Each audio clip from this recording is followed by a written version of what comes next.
Assalamualaikum warahmatullahi wabarakatuh. Perkenalkan, nama saya Putri Aprilia Agustin. Saya dari Prodi PGSD kelas SD 22C. Di sini saya akan mempresentasikan apa sih itu dinamika, esensi, tantangan Pancasila sebagai dasar negara. Yang pertama, di sini saya akan menjelaskan dinamika Pancasila sebagai dasar negara. Dinamika Pancasila 1, awal kemerdekaan menyepakati Pancasila sebagai dasar negara Indonesia, November 1945 sampai Juli 1959, Dekret Presiden 5 Juli 1959, Indonesia menganut sistem demokrasi liberal. 30 September 1965 muncul gerakan dari PKI G30 SPKI yang ingin mengganti ideologi Pancasila, tapi hal ini berhasil digagalkan. Dan yang kedua, dinamika Pancasila kedua yaitu masa Orde Baru.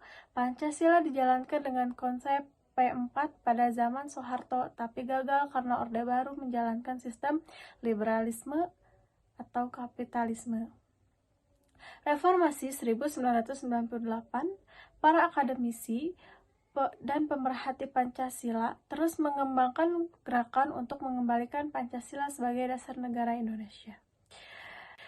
Dan yang selanjutnya di sini saya akan menjelaskan esensi Pancasila sebagai dasar negara.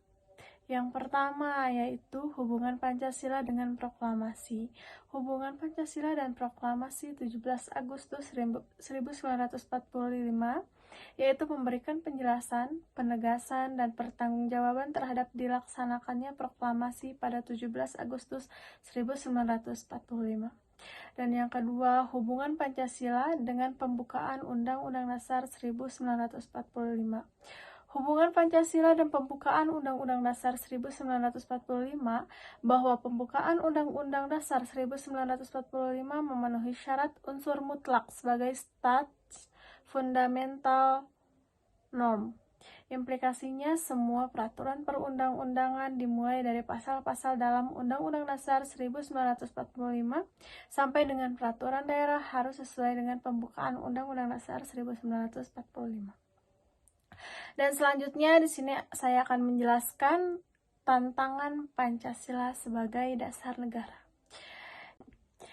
Yang pertama yaitu dalam mencapai tujuan negara berkembang dua aliran, yaitu aliran liberal individualis dan aliran sosialis. Aliran liberal individualis berpandangan kesejahteraan dan kebahagiaan harus dicapai dengan politik dan sistem ekonomi liberal melalui persaingan bebas.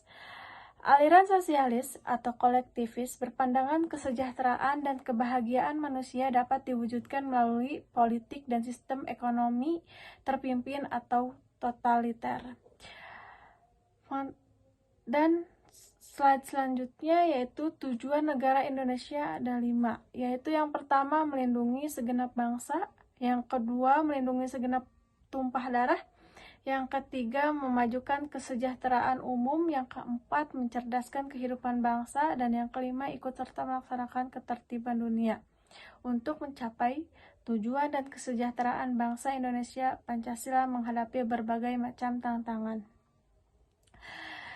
Tantangan Pancasila sebagai dasar negara yang pertama, masuk dan berkembangnya paham liberalisme, kapitalisme, komunisme, sekularisme, pragmatisme, dan hedonisme yang menggerus kepribadian bangsa yang berkarakter nilai-nilai Pancasila.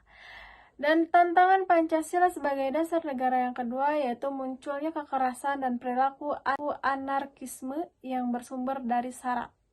Sikap mengutamakan kepentingan pribadi, mengabaikan kepentingan negara atau masyarakat luas.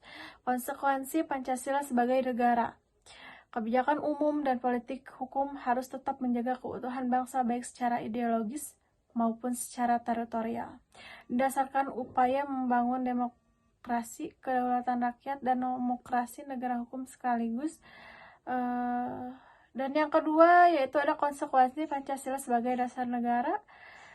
Kebijakan umum dan politik hukum harus didasarkan pada upaya membangun keadilan sosial bagi seluruh rakyat Indonesia, didasarkan pada prinsip toleransi beragama dan berkeadaban. Kedudukan Pancasila sebagai dasar negara, yaitu Pancasila adalah sumber dari segala sumber tertib hukum Indonesia. Yang kedua, Pancasila meliputi suasana kebatinan dari Undang-Undang Dasar 1945. Dan yang ketiga, Pancasila mewujudkan cita-cita hukum bagi dasar negara, baik hukum dasar tertulis maupun tidak tertulis. Kedudukan Pancasila sebagai dasar negara, Pancasila mengandung norma yang mengharuskan, Undang-Undang Dasar mengandung isi yang mewajibkan pemerintah dan lain-lain sebagai penyelenggaraan negara. Pancasila merupakan sumber semangat abadi Undang-Undang Dasar 1945 bagi penyelenggaraan negara. Sekian dari saya. Wabillahi taufiq wal hidayah. Wassalamualaikum warahmatullahi wabarakatuh.